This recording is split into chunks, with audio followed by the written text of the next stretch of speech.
నమస్తే. Welcome to our channel. నేను విశాలిని. అమరావతి రాజధానికి చట్టబద్ధ బిల్లు ప్రవేశపెట్టినప్పటి నుంచి కూడా ఈ రోజు వరకు వైసీపీ వాళ్ళు ఎక్కడ పట్టినా సరే కుట్రలు చేయటం, దాడులు చేయటం, ధర్నాలు చేయటం చేస్తూ వస్తున్నారు. మరి ముఖ్యంగా అది అమరావతి బిల్లు వాళ్ళు జీర్ణించుకోలేకపోతున్నారా?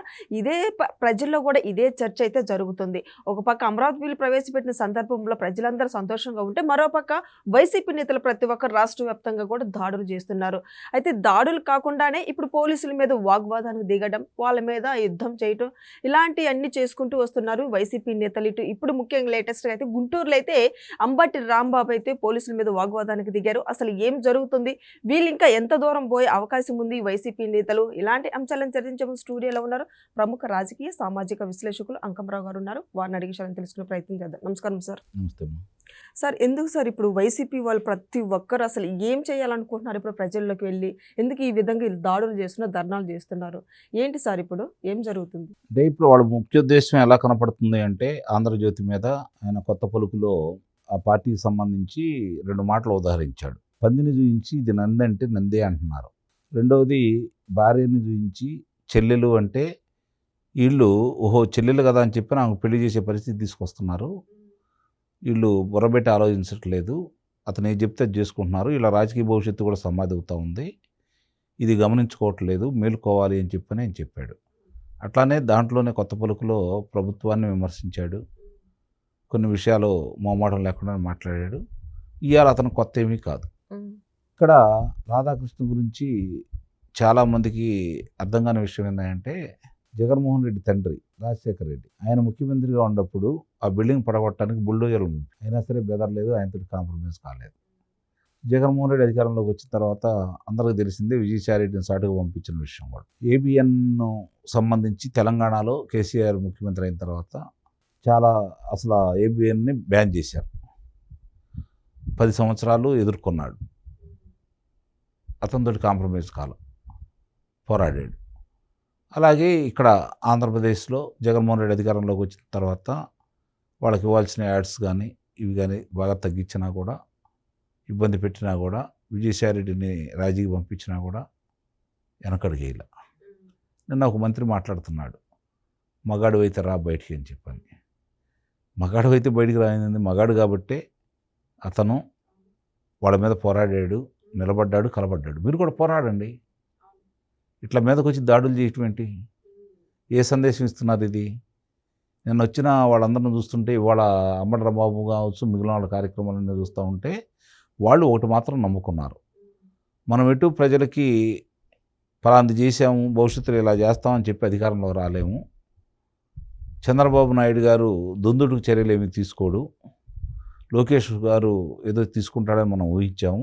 ఆయన కూడా పెట్టుబడులే లక్ష్యంగా ముందుకెళ్తున్నాడు తప్ప కక్ష సాధింపు చర్యల్లో భాగంగా ఆయన ఏమి ముందుకెళ్ళట్లేదు. కాబట్టి మనం ఈ విధంగా దూకుడుగా ముందుకెళ్తే కనీసం మన మీద ఉన్న అభిప్రాయాన్ని పోయి ఏంది ఇలా మాట్లాడుతున్నారు, వీళ్ళు ఇలా మాట్లాడుతున్న వీళ్ళు ఎందుకు మెరకుండా కూర్చుంటారు, వాళ్ళని ఏమీ చేయరా అనే కోపం వీళ్ళ మీద రావాలనే ఉద్దేశంతో వాళ్ళు ఒక రాజకీయ ఏజెండాతోటి ముందుకెళ్తున్నారు. ఇప్పుడు కొత్త పలుకు అనేది శనివారం నాడు రాత్రి 8:30 నిమిషాలకి ప్రసారం అవుతుంది. ఆ సందర్భంగా అయిపోయిన తర్వాత ఆదివారం మేరకుని కూర్చున్నారు, సోమవారం మేరకుని కూర్చున్నారు. మరి మంగళవారం ఎందుకు వచ్చారు? 2 రోజులు విరామం ఇచ్చేసి 3వ రోజు 4వ రోజు కదా వచ్చింది వీళ్ళు.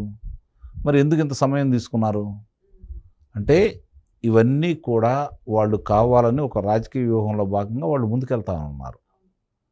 దాన్ని ఈరోజు కూడా చూసుకుంటామంటే ఇష్టరీతిగా మాట్లాడుతూ గుంటూరులో అంబటి రాంబాబు పోలీసులకి మీదకి వెళ్ళి, ఇదే మొన్న ఆయన కోర్టులో వేశాడు, నా మీద వాళ్ళు నన్ను కొట్టారు కాబట్టి మీరు విచారణ జరిపించండి, నాకు న్యాయం చేయండి అని చెప్పని అతను న్యాయస్థానాన్ని వెళ్ళటం కూడా చూసాం మనం. మరి అలాంటి రాంబాబు కూడా ఇలా దుందుడుగా ముందుకు వెళ్తున్నాడు అంటే, జగన్మోహన్ రెడ్డి ఏది చెబితే అది చేయటం తప్ప, రాధాకృష్ణ ఆయన ఏదైతే చెప్పాడో అదే వీళ్ళు చేస్తున్నారు.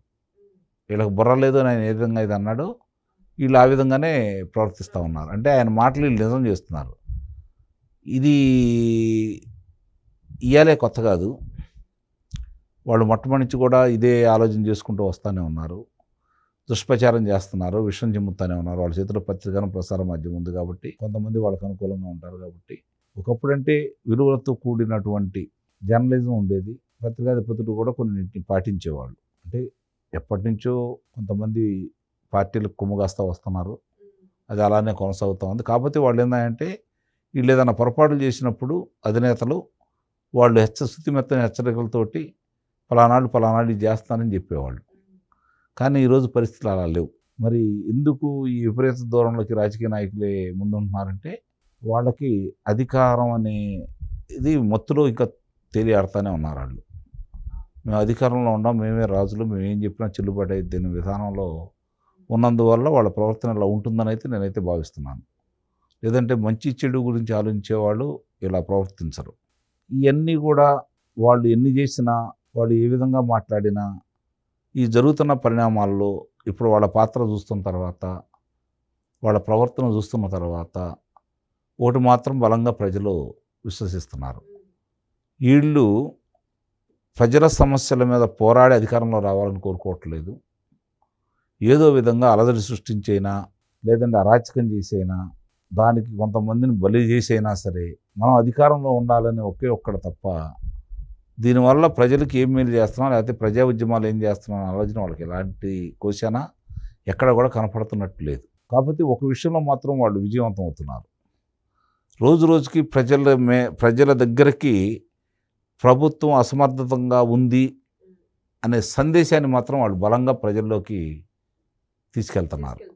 దీన్ని ప్రభుత్వ పెద్దలు ఆలోచించేసి ఆదిలోనే తుంచేయాల్సిన బాధ్యత అయితే వాళ్ళ మీద ఉంది. మరి ఇవన్నీ జరుగుతున్న తర్వాత చంద్రబాబు నాయుడు గారు ఎలాంటి నిర్ణయం తీసుకుంటారో చూడాలి. సార్ ఇప్పటి వరకు నిన్న మనం చూస్తూనే ఉన్నాం. వీళ్ళు ఇప్పుడు రాధాకృష్ణ గారు మహిళలకి సారీ చెప్పేంత వరకు మా ఈ ధర్నా పోరాటం ఆగదంటున్నారు. మరి ఏమంటారు సార్? ఇంకా వీళ్ళు ఫుల్ స్టాప్ పెట్టే అవకాశం ఇప్పుడైతే లేదు వాళ్ళకి కనిపించట్లేదు. అంది ఇచ్చిన అవకాశం ఇది. ఎందుకు వదులుకుంటారు వాళ్ళు? వాళ్ళకి అయాచితంగా దొరికింది ఇది. వాళ్ళకి ఏ అంశం ఈ అంశం దొరికింది. వాళ్ళ చేతిలో మీడియా ఉంది, రచ్చరచ్చ చేసేస్తారు. వాళ్ళ ఈ అవకాశాన్ని వదులుకోరు. వీళ్ళు సమాధానం సరిగ్గా చెప్తే వాళ్ళ నోళ్ళు మూతపడతాయి. ఆ సమాధానం చేయడానికి వీళ్ళు కరుకుగా లేరు కదా, వాళ్ళు కరుకుగా తయారై వీళ్ళ మీద తిరగబడతా ఉన్నారు. అదే ఇందాక నేను అంది, ప్రభుత్వం ఎవరిది అనే అనుమానం ప్రజల్లో ఉంది. జగన్మోహన్ రెడ్డా లేదా చంద్రబాబు నాయుడు ముఖ్యమంత్రి అనే అభిప్రాయం ఈరోజు ప్రజల్లో బలంగా ఉంది. లేదు చంద్రబాబు నాయుడే ముఖ్యమంత్రి, 95 ముఖ్యమంత్రిని చూస్తారు అని గనక వాళ్ళు ఆ దిశగా కనుక పయనిస్తే అన్ని విషయాలకి అందరికీ సమాధానం దొరికిద్దని అయితే నేను భావిస్తున్నాను. Okay, thank you sir.